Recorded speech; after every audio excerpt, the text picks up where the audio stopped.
In Little Brown Jug, we're taking two of the main ideas that we studied in Lightly Row and Holy Holy Holy, which are our fourth fingers and bow distribution. In Little Brown Jug, we are playing a little bit faster as the tempo is marked Allegro, but the principles stay the same. We want to make sure that on any half note or slur 2, we are using the whole bow. So that happens even at the very beginning where we open with a slur. We should be at the tip now. Use the whole bow on the down bow slur 2. Then on the quarter notes, we use half the bow. So where it says UH, that would be the upper half. Then WB, that's your whole bow. You're going to use the whole bow again on this slur 2 up bow to get all the way back to the frog. So you have whole bow, upper half, whole bow, lower half. And that continues throughout the song. The other thing is our fourth fingers. Anytime we're doing fourth finger, we want it to match with our open string, especially when in cases like measure 2, we have fourth finger, and then right next to it is our open A. They should sound the same. If you're hearing something like, and they're not quite the same, then either your fourth finger is going to be too low or too high, and we want it to match right up. So if you're having trouble getting the intonation to match up, always practice a mini scale first. So you can walk up on the D string, and then check with the open. And if it was low or it was high, then see if you can make that adjustment, practice it slowly, and once you get it in tune, see if you can remember that finger pattern. How does it feel? How does it look? Where is the fourth finger?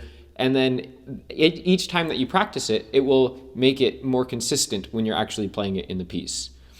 So this song, like I said before, it's marked Allegro, so it is a bit faster than our other songs. But remember, don't practice it fast. You want to practice it slowly and then work your way up, and also practice in small sections. So you might just take the first two measures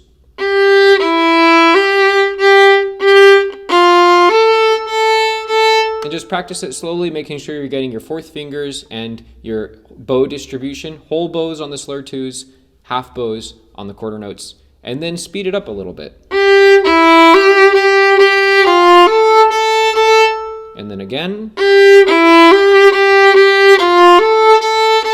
And then go on to the next two measures. Slowly.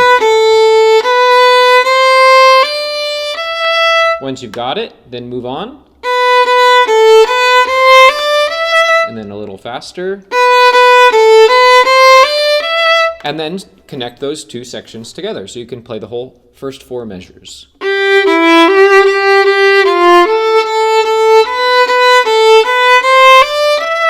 Okay, then we're always looking for patterns, so you'll notice measures 5 and 6 are actually the same as measures 1 and 2, and the whole first line is essentially playing the same thing twice. So we don't really need to practice the second half of line 1 just yet. We can then move our attention to the second line, and you would practice the second line with our bow distribution, lower half, whole bow, upper half, whole bow.